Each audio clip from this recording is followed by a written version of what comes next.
नमस्कार दोस्तों, study with विद्या में आप लोगों का स्वागत है। आज से हम लोग आईसीटी यानी एजुकेशनल टेक्नोलॉजी एंड आईसीटी का सीरीज शुरू करने जा रहे हैं। यह सीरीज शुरू करने से पहले थोड़ा सा सिलेबस के बारे में डिस्कस कर लेते हैं। इसका फर्स्ट यूनिट है educational technology, origin, meaning, nature, scope and need, the approaches of educational technology, hardware, software and system approach. Next, types of educational technology, जैसे teaching technology, instructional technology, behavioural technology and instructional design. Next है second unit teaching technology में पहला topic है concept and principles of teaching. Next theories of teaching. Next stages of teaching. Next levels of teaching, जैसे memory, understanding and reflective. Next है Bloom's taxonomy of instructional objectives.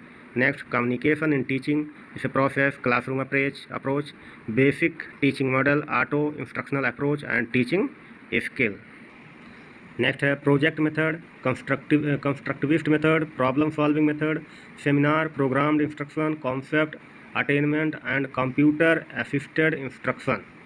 Fourth unit हमारा introduction to ICT, information communication technology, ICT and its components, using computers and internet for teaching and learning, teleconferencing and its educational implication. Unit 5th है education and ICT in Indian context, ICT to improve the quality of education, e-learning and blended learning, smart classes, challenges in integrating ICT in education, use of computers, CCTV, LCD projector and OHP. Next है language laboratory. Next role of CIET, UGC and IGNOU in production of educational television programs and software. ठीक है दोस्तों, ICT के series का प्रश्न और उनके उत्तर का प्रथम टाइप है अति लघु उत्तरीय प्रश्न। इसका पहला प्रश्न है प्रणाली उपागम के समप्रत्यय बताइए। ठीक है, तो प्रणाली उपागम के समप्रत्यय बताइए। यहाँ पे प्रणाली मीन्स है सिस्टम और उपागम मीन्स है अप्रोच। समप्रत्यय मतलब कॉन्सेप्ट, मतलब जो है सिस्टम अप्रोच के कॉन्सेप्ट बताइए। Tell me what is concept of system approach. ठीक है, तो सीरीज में जो आंसर दिया हुआ है इसको समझने से पहले हम थोड़ा साइड में समझ लेते हैं कि सिस्टम अप्रोच है क्या। तो system approach is based on the generalization that everything is inter related and interdependent. मतलब सिस्टम अप्रोच किस पे बेस्ड है? जनरलाइजेशन पे, जो कि जिसमें सारी चीज़ें जो है एक दूसरे से इंटर रिलेटेड होती हैं और इंटर डिपेंडेंट होती हैं, आश्रित होती हैं, निर्भर करती हैं। अगर कोई भी एक पार्ट जो है डिस्टर्ब होता है तो उसका इम्पैक्ट, उसका अफेक्ट पूरे सिस्टम पर पड़ता है। The system approach is implied that decisions and action in one organization area will affect other areas. अभी हमने ठीक पहले कहा कि सिस्टम अप्रोच जो है वह डिसीजन और एक्शन बेस्ड है। अगर कोई भी डिसीजन और एक्शन किसी एक ऑर्गेनाइजेशनल एरिया में लिया जाता है तो उसका अफेक्ट जो है अन्य एरियाज में पड़ता है। फॉर एग्जांपल अगर बात करें, if the purchasing department does not acquire the right quantity and quality of inputs, अगर कोई भी परचेजिंग डिपार्टमेंट है वो जो है एक्वायर अर्थात प्राप्त नहीं कर पाता है सही क्वांटिटी, सही मात्रा और सही गुणवत्ता वाली इनपुट, तो क्या होगा? The production department would not be able to do this its job. तो जो प्रोडक्शन डिपार्टमेंट है वह अपना जॉब करने में एबल नहीं होगा, योग्य नहीं हो पाएगा। यानी सही आउटपुट के लिए इनपुट भी सही होना चाहिए, रॉ मटेरियल। अब बात करते हैं chief characteristics of the system approach to management, यानी मैनेजमेंट के लिए जो मुख्य विशेषताएं होनी चाहिए वह क्या होनी चाहिए, उसके बारे में हम बात करेंगे। यहाँ पे अति लघुत्तरीय प्रश्न है दोस्तों, एक बात ध्यान रखिएगा, हम इस पॉइंट ऑफ व्यू से पढ़ रहे हैं कि आपका अति लघुत्तरीय प्रश्न भी हो जाए और दीर्घ उत्तरीय प्रश्न भी अगर इससे रिलेटेड आता है, प्रणाली उपागम यानी सिस्टम अप्रोच से रिलेटेड, तो आप उसको भी हैंडल करने योग्य हो जाएंगे। जैसे अगर चीफ कैरेक्टरिस्टिक्स की मुख्य विशेषताओं की बात करें सिस्टम अप्रोच की मैनेजमेंट में, तो पहला स्टेप है, पहला विशेषता है each organization is a system. ठीक है, प्रत्येक ऑर्गेनाइजेशन क्या है? एक प्रकार का सिस्टम है, made up of a combination of many सब सिस्टम, जो कि वह बहुत सारे छोटे छोटे सब सिस्टम से मिलकर बना होता है। These sub systems are inter related, ये सभी सिस्टम जो है एक दूसरे से इंटर रिलेटेड होते हैं और मिलकर कार्य करते हैं। जैसे आप अपने विद्यालय को उठा लीजिए, विश्वविद्यालय को, जिसमें आप जो है BEd कर रहे होंगे, उसमें जो है ढेर सारा डिपार्टमेंट होगा, यानी शिक्षण प्रक्रिया का, यानी क्लासरूम्स अलग होंगे और जो है HOD ऑफिस अलग होगा और जो है क्लरिकल डिपार्टमेंट अलग होगा। ठीक है, लैब अलग होंगे और इसका मैनेजर यानी जो है हेड ऑफ कॉलेज यानी HOD कह लीजिए या डायरेक्टर कह लीजिए, तो अलग होंगे और ये सब जो है मिलके जो है यूनिवर्सिटी के लिए काम करते हैं। ठीक है। नेक्स्ट बात करें, आई होप आप लोग समझ गए होंगे कि ऑर्गेनाइजेशन, जो भी ऑर्गेनाइजेशन है उसका एक सिस्टम है और वो सिस्टम जो है कई सारे सब सिस्टम से मिलकर बना होता है और ये सभी सिस्टम जो है एक दूसरे से क्या होते हैं, इंटर रिलेटेड होते हैं। नेक्स्ट है each sub system works together to make up a single whole system. ये सभी जो है सिस्टम मिलकर काम करते हैं और एक होल, एक संपूर्ण सिस्टम के लिए संपूर्ण सिस्टम बनाते हैं। डिसीजंस मेड इन वन सब system affect the entire system, यानी अगर किसी एक सब सिस्टम में कोई डिसीजन लिया जाता है तो सारे सिस्टम को क्या करेगा, अफेक्ट करेगा, प्रभावित करेगा। नेक्स्ट है the collection output of the whole system is greater than the sum of output of its sub system.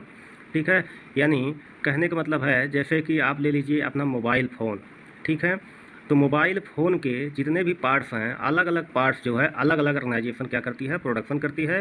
जो मोबाइल बनाने वाली कंपनी होती है वो सभी सब सिस्टम से अलग अलग पार्ट्स मंगाती है और उसको बना के सेल करती है ग्राहक को। ठीक है, मान लीजिए हमारे 10 पार्ट्स यूज हुए हैं इसमें, मोबाइल में चिप बनाने वाली कोई और कंपनी है, ठीक है, और बाकी हार्डवेयर बनाने वाली और कोई कंपनी है, सॉफ्टवेयर वाली और कोई कंपनी है, ठीक है, और सर्किट बनाने वाली कोई और कंपनी है। सभी चीज़ों से मान लीजिए 10 सब सिस्टम हैं, 10 से हमने 10-10 रुपये के 10 प्रोडक्ट मंगाए हैं जो कि एक मोबाइल को अंतिम रूप देने के लिए पर्याप्त हैं। तो हमारा क्या हुआ, मतलब जो है सब सिस्टम से कितना हमने परचेज़ किया, 100 रुपये का। फिर हमारा जो है मैन वर्क क्या कहते हैं उसको, जो हमारा बनवाने का खर्चा आया, जो इसमें हमारे जो है मैन पावर लगे हुए हैं, वो बनाने में हमें मान लीजिए 100 रुपये खर्चा आए तो टोटल कास्ट कितना हुआ, 200 रुपया हुआ। और हम इसको सेल करेंगे थोड़ा बढ़ा के ताकि हमारा प्रॉफिट हो। तो इसमें collection of output of the whole system, ठीक है, 200 रुपया हो गया या 250 रुपया मान लीजिए, is greater than the sum of output of its sub system.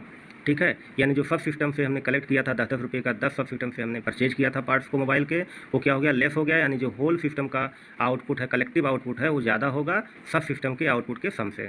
Next है the whole organization is an open system made up of a combination of open and closed sub system. यानी जो आपका होल ऑर्गेनाइजेशन है, संपूर्ण organisation है, वह एक open system है जो कि ओपन और क्लोज दोनों सब सिस्टम को मिलाकर बना हुआ है। नेक्स्ट है the organization is separate from the external environment made up of other system.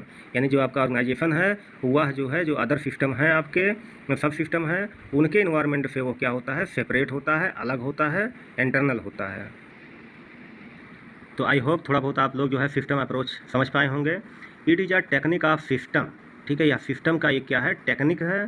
System approach is a systematic way to design, implement and evaluate process in terms of its desired objective. यानी जो है system approach क्या है, एक systematic तरीका है, systematic way है क्या करने के लिए, डिजाइन करने के लिए, इम्प्लीमेंट करने के लिए और इवेल्युएट करने के लिए प्रोसेस को क्या कर, किस टर्म में, कि आपका जो भी ऑब्जेक्टिव है, जो भी ऑब्जेक्टिव डिजायर्ड ऑब्जेक्टिव है वो जो है फुलफिल हो सके। अब बात करते हैं हम सिस्टम अप्रोच इन एजुकेशन। ठीक है, solve problems related to the organization and management of education. यानी जो भी आपका एजुकेशन सिस्टम है उसके मैनेजमेंट और ऑर्गेनाइजेशन में जो भी प्रॉब्लम है उसको सॉल्व करने के लिए एक अप्रोच है यह। System approach means analysing, predicting, operating and controlling the system of education. यानी जो सिस्टम है एजुकेशन का उसको, उसके प्रॉब्लम को एनालाइज करना, प्रिडिक्ट करना, ऑपरेट करना और कंट्रोल करना, ये सारा सब कुछ मिलकर क्या कहलाता है, सिस्टम अप्रोच है।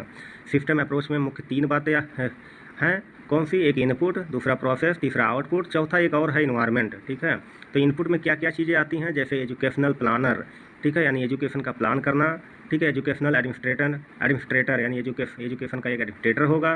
करिकुलम डिजाइन यानी करिकुलम का डिजाइन करना, पाठ्यक्रम पाठचर्या का डिजाइन करना। एजुकेशनल मैनेजर एजुकेशन को मैनेज करना। टीचर होंगे और प्यूपिल्स होंगे यानी छात्र होंगे और शिक्षक होंगे। प्रोसेसिंग में मतलब फॉर्मल और इनफॉर्मल एजुकेशनल सेटअप करना। ठीक है, आउटपुट में अटेंड ऑफ एजुकेशनल ऑब्जेक्टिव, आपके एजुकेशन का जो भी ऑब्जेक्टिव है उसको जो है प्राप्त करना, अटेन करना। On the basis of these, ठीक है, on the basis of these basic parameter system of education can be made effective, productive and scientific and logical. जो अभी हमने इनपुट आउटपुट और इनपुट प्रोसेस और आउटपुट बताया, उस इन बेसिक पैरामीटर के आधार पर शिक्षा को, एजुकेशन को आप जो है इफेक्टिव, प्रोडक्टिव, साइंटिफिक और लॉजिकल बना सकते हैं। बात करते हैं steps of system approach in education. ठीक है, फर्स्ट स्टेप है इसमें आइडेंटिफाई द प्रॉब्लम, यानी प्रॉब्लम को आइडेंटिफाई करना and then perceive the whole situation and then go for the solution. और पूरे सिचुएशन को देखना, एनालिसिस करना और फिर उसके सॉल्यूशन को ढूंढना, खोजना। सेकंड स्टेप की बात करें तो सिस्टम एनालिसिस है इसमें। ठीक है, पहला, और दूसरा जो है system design and development. System analysis क्या है, यानी पूरे सिस्टम का एनालिसिस करना। System analysis provides framework and analysis the whole task, जो आपका पूरा टास्क है, प्रॉब्लम है, उसका पूरा जो है फ्रेमवर्क तैयार करना, एनालिसिस करना। Task related to teaching and learning, task किससे रिलेटेड होगा, टीचिंग और लर्निंग से। नेक्स्ट है analysis of the task involve in achieving the objective, यानी जो है ऑब्जेक्टिव को अचीव करने के लिए, प्राप्त करने के लिए, ठीक है, टास्क का एनालिसिस करना। और analysis of the input and concentrates of the system in context with the stipulated objective, यहाँ भी बात वही हो रही है कि इनपुट को जो है एनालिसिस करना और सिस्टम में लाना, उसको क्या करने के लिए, डिजायर्ड ऑब्जेक्टिव को अचीव करने के लिए। नेक्स्ट है 20 में सेकंड स्टेप में सिस्टम डिजाइन एंड डेवलपमेंट, इसके अंतर्गत आता है formulation of the educational objective, यानी आप जो भी आपका एजुकेशनल ऑब्जेक्टिव है उसका फार्मूलेशन करना। Then selection of the teaching method, तो उसके बाद जो है टीचिंग मेथड का सिलेक्शन करना। Then determination of the functioning scheme, then जो है उसको कैसे वो फंक्शन करेगा, कैसे वर्क करेगा, उसको जो है डिटरमाइन करना। थर्ड स्टेप है इसमें, थर्ड स्टेप का ये है, मतलब ये पॉइंट है identification of the identification of the preferred solution, यानी implementation of the programme in test condition, यानी जो भी आपका प्रीफर्ड सॉल्यूशन है उसके लिए क्या करना, प्रोग्रामिंग करना, प्रोग्राम बनाना, किस कंडीशन में, टेस्ट के कंडीशन में। नेक्स्ट इसमें है सिस्टम ऑपरेशन एंड इवैल्यूएशन, ठीक है, system is operated on the basis of its basic, यानी सिस्टम किसके बेसिस पे ऑपरेट करता है, बेसिक पॉइंट्स के ऑपरेट पे, यानी क्या आपका ऑब्जेक्टिव है उसी हिसाब से जो है वह ऑपरेट होगा। And parameters and controlled by feedback, और जो भी आपके पैरामीटर हैं और उसका क्या फीडबैक आया उसके अनुसार जो है सिस्टम में फिर से सुधार करना, ठीक है, और इम्प्लीमेंट करना। बात करते हैं advantage of the system approach in education, education में सिस्टम अप्रोच के क्या एडवांटेज हैं इस पर बात करते हैं। Build a framework for the education system, education system के लिए एक फ्रेमवर्क तैयार करना। Improve teaching and learning process, teaching और लर्निंग प्रोसेस को इम्प्रूव करना। ऑप्टिमम यूटिलाइजेशन ऑफ मैन, ठीक है, मैन पावर का ज़्यादा से ज़्यादा यूटिलाइजेशन करना। एंड मटेरियल, ठीक है, मैन और मटेरियल का ज़्यादा से ज़्यादा जो है यूटिलाइज करना इन द एजुकेशन प्रोसेस में। Improve examination and evaluation procedures, ठीक है, जो आपके एग्जामिनेशन है और इवैल्यूएशन प्रोसेस है, इन चीज़ों को, इन दोनों को क्या करना, इम्प्रूव करना। कोऑर्डिनेट करिकुलर एंड को करिकुलर एक्टिविटीज़, जो आपके करिकुलर और को करिकुलर एक्टिविटीज़ हैं इनको क्या करना, कोऑर्डिनेट करना। Integrate technology in education process, और जो एजुकेशन प्रोसेस है उसमें टेक्नोलॉजी का इंटीग्रेशन करना। अब बात करते हैं कुछ डिफिनीशंस की। कुछ हमारे महानुभाव ने सिस्टम अप्रोच के कॉन्सेप्ट पे अपने कुछ विचार दिए हैं। जैसे केशव एंड मिश्रण के अनुसार बात करें तो system approach is one of the techniques, इनके अनुसार सिस्टम अप्रोच क्या है, एक टेक्निक है which aims to finding the most efficient and economically intelligent method for solving the problems of education scientifically, ठीक है। केशव और मिश्रण के अनुसार जो है सिस्टम अप्रोच एक टेक्निक है जिसका एम होना चाहिए क्या, जो है मोस्ट, मतलब कि कोई भी प्रॉब्लम हो एजुकेशन से रिलेटेड, ठीक है, प्रॉब्लम्स ऑफ एजुकेशन को वो कैसे फाइंड आउट करे इफिशिएंट तरीके से और इकोनॉमिकली, ठीक है, यानी इकोनॉमिकली और इंटेलिजेंट मेथड के द्वारा उस प्रॉब्लम को सॉल्व करे वैज्ञानिक तरीके से। बात करें हैं एसपी कुलश्रेष्ठ के अनुसार, S P Kulshreshtha, it is the strategy, इन्होंने कहा सिस्टम अप्रोच क्या है, स्ट्रेटजी है एक, to manage, control and improve the process and product of education, education के प्रोडक्ट को क्या करना, एजुकेशन को क्या करना, कंट्रोल करना, इम्प्रूव करना, ठीक है। ये जो है एक प्रकार का, इस प्रकार का एक स्ट्रेटजी है जो कि एजुकेशन सिस्टम को कंट्रोल करता है और इम्प्रूव करता है, उसमें जो भी कमियां हैं उसको फाइंड आउट करके। This is a learner centred approach, यह एक जो है सीखने वालों को सेंटर में बनाकर काम करने वाला अप्रोच है, यानी जो है अधिगम केंद्रित अप्रोच है यहाँ। This approach helps to reach the solution of a problem, यह अप्रोच क्या मदद करता है कि प्रॉब्लम के सॉल्यूशन तक कैसे पहुँचा जाए। It helps to develop teaching learning process, या टीचिंग लर्निंग प्रोसेस को डेवलप करता है। It helps to overcome problems in this field, यह किसी भी प्रॉब्लम से उबार पाने के लिए, ओवरकम के लिए जो है हेल्प करता है। और यह जो है हार्डवेयर और सॉफ्टवेयर अप्रोच दोनों का कॉम्बिनेशन है, hardware approach plus software approach equal to system approach आप कह सकते हैं। सिस्टम अप्रोच की कुछ और अन्य विशेषताएं हैं, जैसे प्यूपिल एंड प्रॉब्लम सेंटर्ड, यह जो है छात्र और समस्या सेंटर्ड, समस्या फोकस जो है अप्रोच है। According to this education system is a process, इसके अकॉर्डिंग एजुकेशन सिस्टम क्या है, एक प्रोसेस है, एक प्रक्रिया है। It considers education as a mixture of social as well as technical procedures, ठीक है, यह क्या कंसीडर करता है? एजुकेशन जो है सोशल और टेक्निकल प्रोसीजर का एक मिश्रित रूप है। It emphasizes on the situation to help decide the course of action. या किस पे एम्फेसाइज करता है कि जो है कोर्स ऑफ एक्शन क्या होना चाहिए एजुकेशन में, इस सिचुएशन को वह डिसाइड करने के लिए हेल्प करता है, एम्फेसाइज करता है। Approach is based on the problem. Approach कैसा होना चाहिए, कैसा होता है इसमें सिस्टम अप्रोच में? बेस्ड ऑन प्रॉब्लम होता है।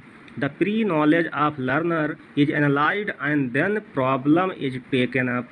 इसमें कहता है जो छात्र का, जो लर्नर का पूर्व ज्ञान है उसका एनालिसिस करके प्रॉब्लम को जो है हाथ में लेता है और उसको सॉल्व करता है। It considers the whole system as process. यह जो है पूरे सिस्टम को एक प्रोसेस की तरह कंसीडर करता है। Like that the entry of student with certain behaviour, यानी जो आपका स्टूडेंट है उसके एंट्री का जो है कुछ बिहेवियर होगा। The teaching learning process and the change in behaviour of student when they come out as product.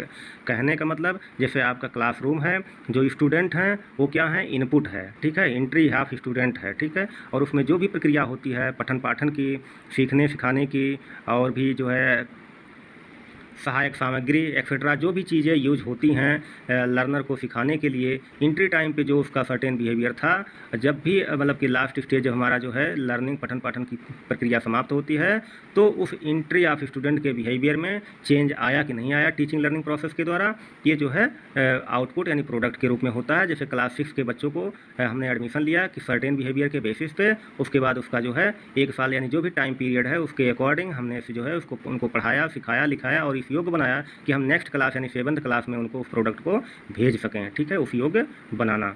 Next है it also emphasises on assessment of product and providing feedback. यह क्या करता है? जो है प्रोडक्ट का असेसमेंट करता है और उसका फीडबैक लेता है, देन अपने सिस्टम में फिर से इम्प्रूवमेंट करता है, संशोधन करता है। It beliefs on proper planning, ठीक है, यह प्रॉपर प्लानिंग पर विश्वास करता है, इम्प्लीमेंटेशन पर एंड कंटिन्यूअस इवेल्युएशन पर, और लगातार जो है मूल्यांकन करते रहने पर विश्वास करता है। अब बात करते हैं steps to apply system approach. System approach को अप्लाई करने के लिए क्या क्या स्टेप्स होने चाहिए उस पर बात करते हैं,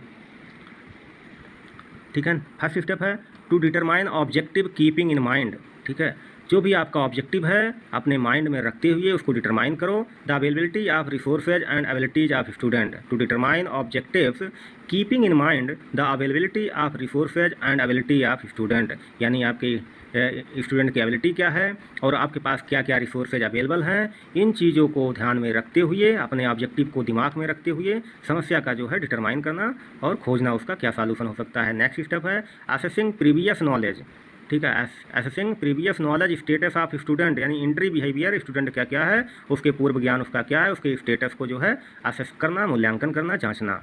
नेक्स्ट है selection of appropriate technique and strategies for teaching learning process. Teaching learning process के लिए अप्रोप्रिएट टेक्निक और स्ट्रेटजी का सिलेक्शन करना। नेक्स्ट स्टेप है इसके बाद selection of material aids and medium to present them, ठीक है, आपने जो भी मेथड जो है सेलेक्ट किया है उसके बाद आप मटेरियल एड्स को सेलेक्ट करिए और आपका प्रोसेस मतलब कि जो है आपका जो भी टीचिंग लर्निंग प्रोसेस है उसको प्रेजेंट करने के लिए क्या मीडियम होना चाहिए, इन सब का सिलेक्शन फोर्थ स्टेप में है। नेक्स्ट है determining and deciding the role of the component of system, यानी सिस्टम के जो भी कंपोनेंट है उनको डिटरमाइन करना, क्या क्या डिसाइड करना कि उनका क्या क्या रोल है, जैसे टीचर का क्या रोल है, स्टूडेंट का क्या रोल है, ठीक है, expert, material and responsibilities etcetera, इन सब चीज़ों को डिटरमाइन करना और डिसाइड करना कि इनका क्या क्या रोल है। नेक्स्ट स्टेप है sixth step working of all the components in coordination manner to achieve objective, जो भी जितने भी कंपोनेंट हैं वो कोऑर्डिनेशन मैनर में जो है वर्क करें ताकि जो है डिजायर्ड ऑब्जेक्टिव अचीव हो सके। नेक्स्ट है असेस द आउटकम, जो भी आउटकम आ रहा है उसका मूल्यांकन करें, असेसमेंट करें, and to what extent objective have been achieved, और ये भी जांच करें कि इससे और ऑब्जेक्टिव इससे बढ़कर कितना ऑब्जेक्टिव जो है अचीव किया जा सकता है। नेक्स्ट है एट्थ स्टेप है बेस्ड ऑन इवैल्यूएशन के आधार पर एंड फीडबैक, ठीक है, based on evaluation and feedback, evaluation और फीडबैक के आधार पर रिक्वायर्ड मॉडिफिकेशन आर डन, जो भी जरूरी मॉडिफिकेशन है, संशोधन है, उसको किया जाना चाहिए। अब बात करते हैं main elements categorize of system approach. कौन कौन से मेन एलिमेंट हो सकते हैं? जैसे इनपुट हमने बताया, प्रोसेस, जो भी इनपुट है यानी प्रोसेस, हमने बच्चों का एडमिशन ले लिया, उसके बाद पठन पाठन की क्रिया सुचारू तरीके से चलना चाहिए, ठीक है। फिर डिजायर्ड आउटपुट प्राप्त होना चाहिए। ये सब के लिए इन्वायरमेंट जरूरी है। Environment in which above these 3 occur, यानी इनपुट, प्रोसेस, आउटपुट को सुचारू तरीके से चलाने के लिए एक उचित इन्वायरमेंट का होना, पर्यावरण का होना बहुत ही जरूरी है। बात करते हैं लिमिटेशंस ऑफ दिस अप्रोच। हर एक अप्रोच का एक लिमिटेशन होता है, तो इसका भी कुछ लिमिटेशंस है, उसके बारे में बात करते हैं। फिर टाइम टेकिंग एंड एक्सपेंसिव, यह अप्रोच जो सिस्टम अप्रोच है यह बहुत ही टाइम टेकिंग है और खर्चीला भी है। Lots of human efforts required, इसमें जो है बहुत सारे जो है ह्यूमन एफर्ट्स की ज़रूरत पड़ती है। All components can not work together effectively, सारे कंपोनेंट एक साथ जो है प्रभावी रूप से काम नहीं कर सकते हैं। It is a complex approach to follow, इस अप्रोच को फॉलो करना बहुत ही कॉम्प्लेक्स है। It requires high technical knowledge, यह कि इसमें किसकी ज़रूरत पड़ती है? बहुत ही हाई टेक्निकल नॉलेज की नीड होती है, ज़रूरत पड़ती है। आई होप आप लोग समझ पाए होंगे कि सिस्टम अप्रोच क्या है। एक सिस्टम है जिसके सिस्टमेटिक तरीके से किसी भी प्रॉब्लम को सॉल्व किया जाता है, चाहे वह पठन पाठन की क्रिया हो, स्कूल हो, विश्वविद्यालय हो, चाहे कोई ऑर्गेनाइजेशन हो, हर जगह पे एक सिस्टम कार्य करता है। चाहे आपका घर परिवार ही क्यों ना हो, अगर सिस्टमेटिक तरीके से वहाँ को मतलब नहीं होगा कोई काम, तो जो है आप डिजायर्ड आउटपुट नहीं प्राप्त कर सकते हैं, ठीक है। अपना पढ़ाई ही ले लीजिए, आप सिस्टमेटिक तरीके से अगर स्टडी नहीं करेंगे तो आपको जो है रिजल्ट का डिजायर्ड आउटपुट, डिजायर्ड रिजल्ट आपको नहीं मिल पाएगा। आप सीरीज के आंसर के अनुसार अगर हम देखें तो प्रणाली यानी सिस्टम एक व्यवस्था का द्योतक शब्द है, जिसका हिंदी आप लोग समझिएगा, ठीक है। अब शायद ये सीरीज का आंसर आप लोगों को अच्छे से समझ में आए।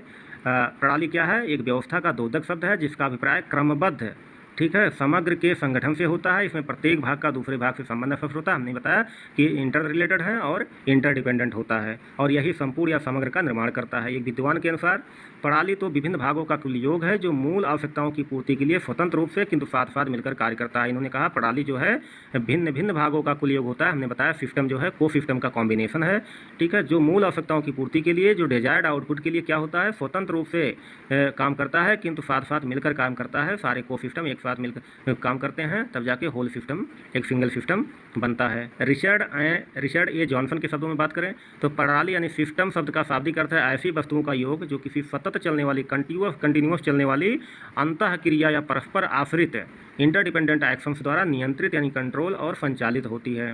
प्रणाली एक विस्तृत तथा अनेक प्रत्ययों यानी कॉन्सेप्ट को व्यवस्थित रूप से समाहित करने वाली एक प्रक्रिया है। धन्यवाद दोस्तों, आई होप आप लोग